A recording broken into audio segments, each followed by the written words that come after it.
'Twould appear to be nothing more than an ordinary skull, if not for the small green glint in its eye.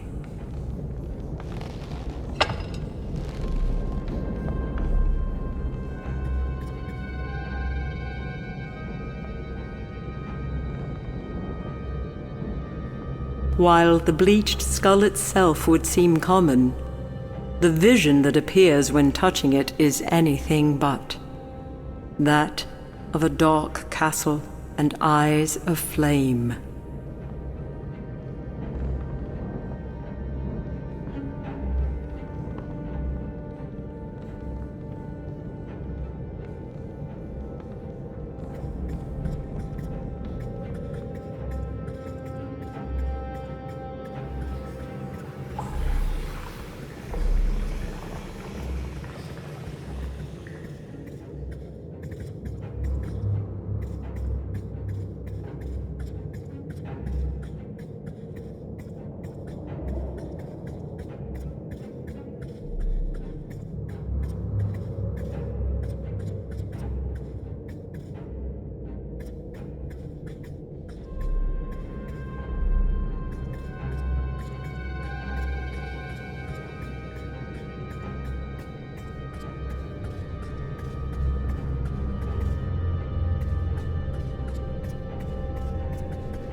This mechanism is not merely unusual.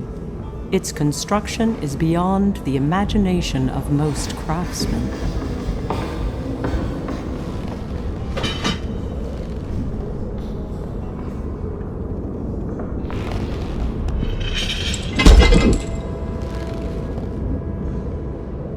Argonus pulls the wooden handle, and with a groan of protest, the platform beneath his feet begins to move.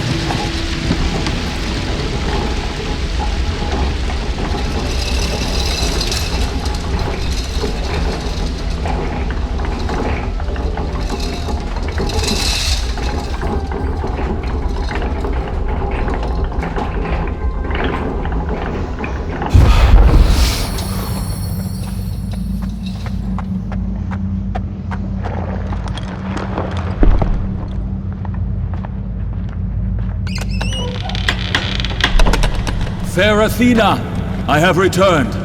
Reveal yourself to me, as your servant awaits. I am here, Perseus. Do not be afraid. Did you accomplish the task I set before you? I have, my lady.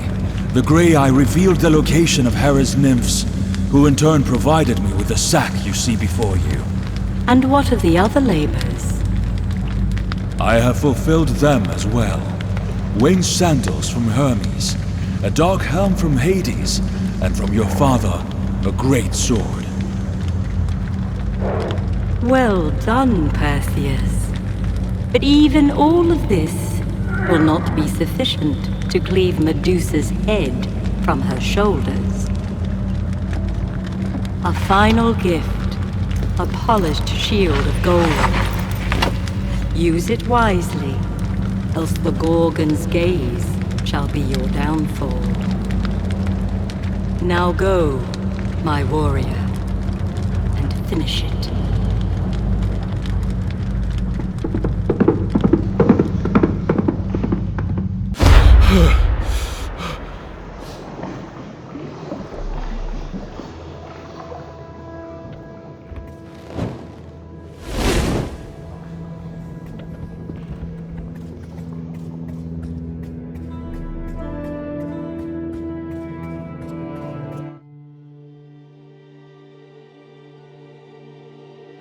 Entranced, Argonus moves unconsciously forward, drawn to the lilting sound of the siren's call. As feet sink into the wet sand, a familiar voice rises above the haunting aria. It speaks to him as a lover might. Hold, my sailor. Go no further. Argonus is knocked to the earth as a rift opens in the sky, and a goddess once again steps into his mortal world, blocking the path ahead. The beckoning ballad momentarily fades from his ears, only to be replaced by Athena's words of quiet rebuke. Argonus, she says, shaking her head, her eyes kind. Is this what fair Athena has become? A map-maker's keeper? A deliverer of historians? You, of all men, know that no living creature can resist the web that the daughters of Achelous spin. The siren's song would surely lead you to ruin. For your sake, and that of your countrymen, I simply cannot let you pass. And with that, Athena, the goddess of reason, becomes a silent sentinel before a stunned sailor of the Argo.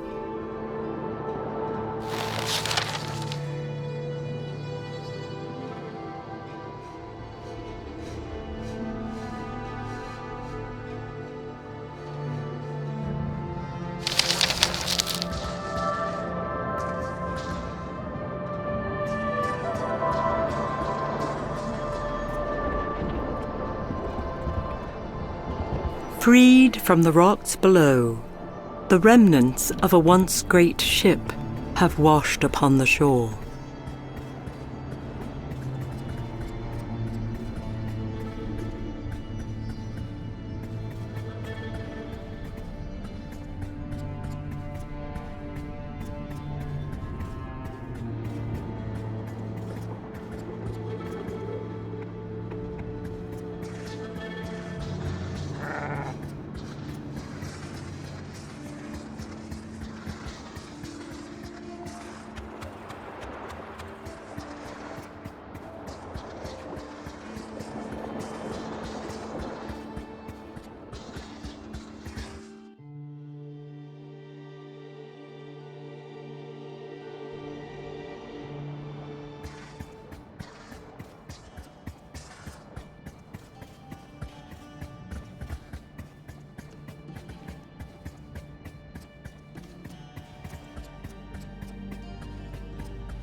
Hoping that he has guessed correctly, Argonus removes the heart from his satchel and plunges it between ancient ribs.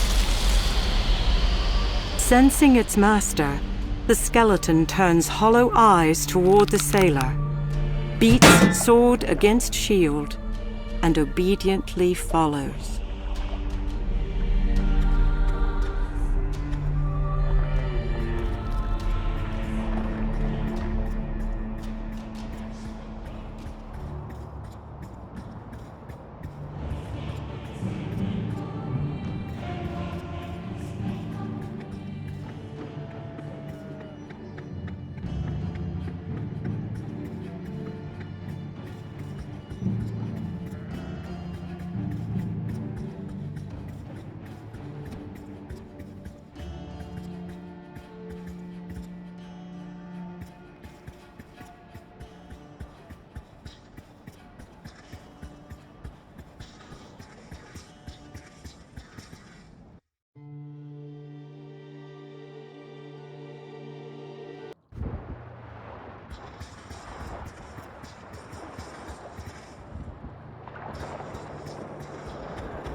Argonus places a shell into the palm of his undead vassal.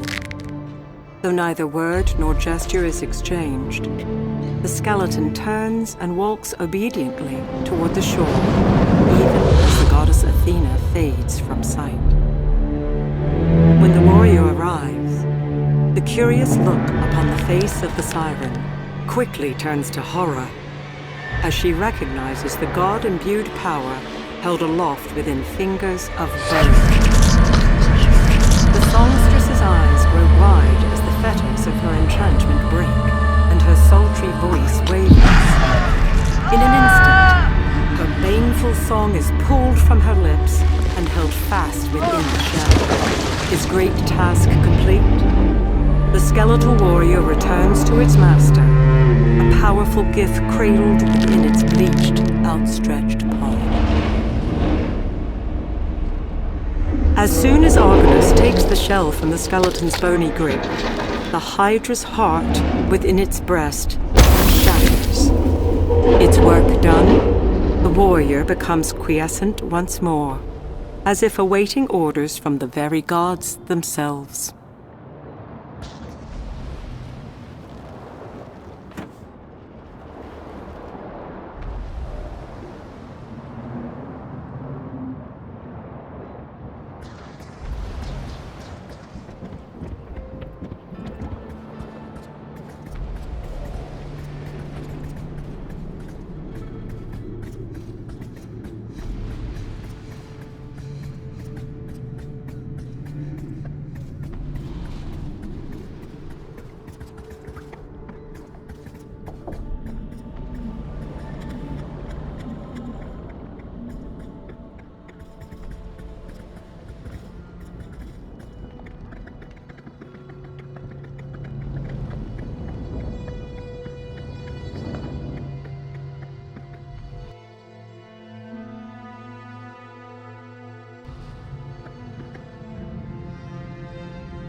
Once the stone is held within the light, the world around Argonus wavers.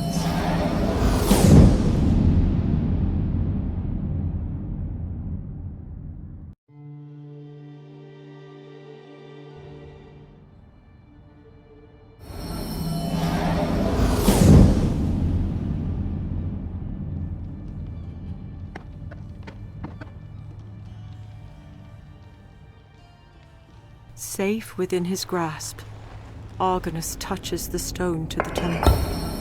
The world about him suddenly begins to dissipate.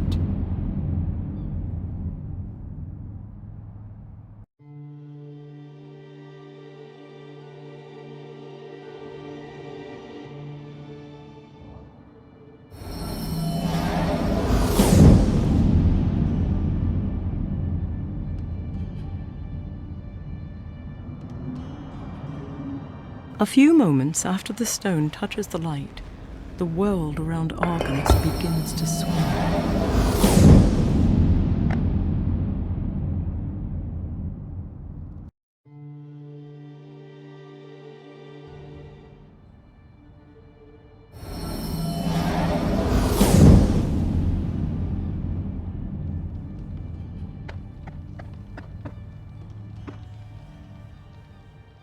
Safe within his grasp, Argonus touches the stone to the temple.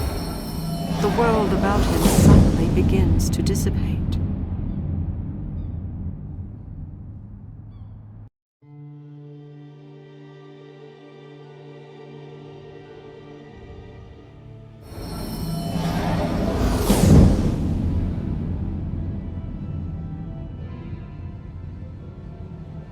The stone is suspended in the light, but for a moment, before the world fades from sight.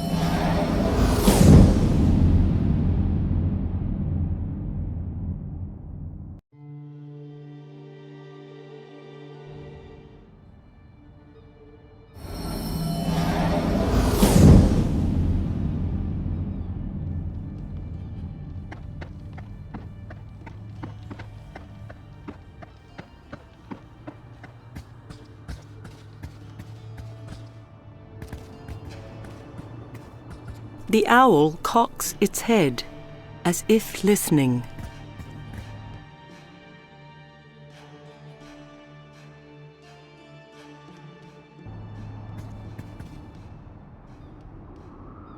Remembering Euryale's dying words, Argonus holds Apollo's gift to the mouth of the massive ram's horn.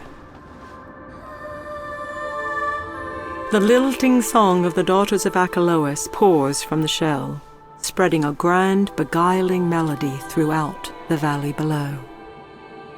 Within moments, the mountain under Argonus begins to rumble, and the sound of resounding, massive footfalls can be heard over the haunting din. Although he has witnessed many events that no other living mortal has beheld, still Argonus's heart is filled with a terrible awe as Talos appears through the sea fog. Drawn by the siren's call, the bronze giant moves steadily, striding toward the mountain until its massive head fills the arched windows of the Gorgon's lair. Before becoming completely still, Talos extends his hand as if in invitation.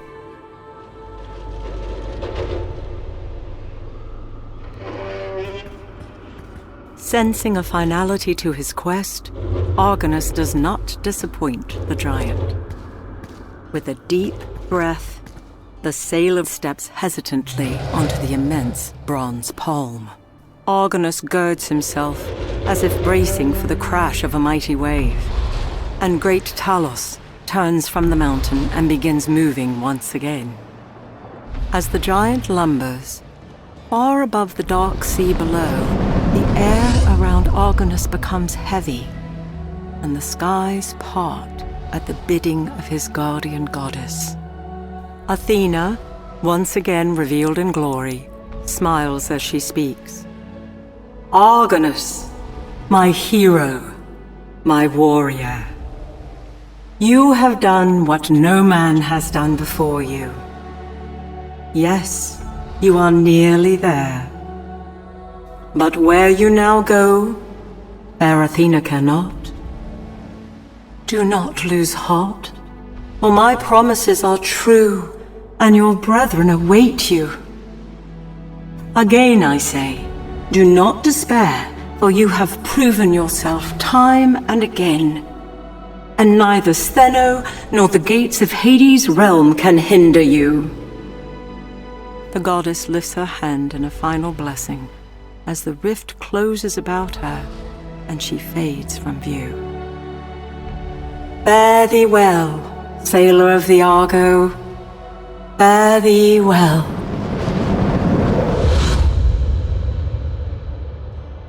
His heart heavy, Argonus' eyes are drawn upwards, where he finds himself beneath another towering mountain, a crumbling entrance hewn into its face. Talos moves his massive hand until it scrapes stone, allowing Argonus to climb down. His task done, the bronze giant turns and slowly walks toward the very sea that holds dear the heart of Argonus.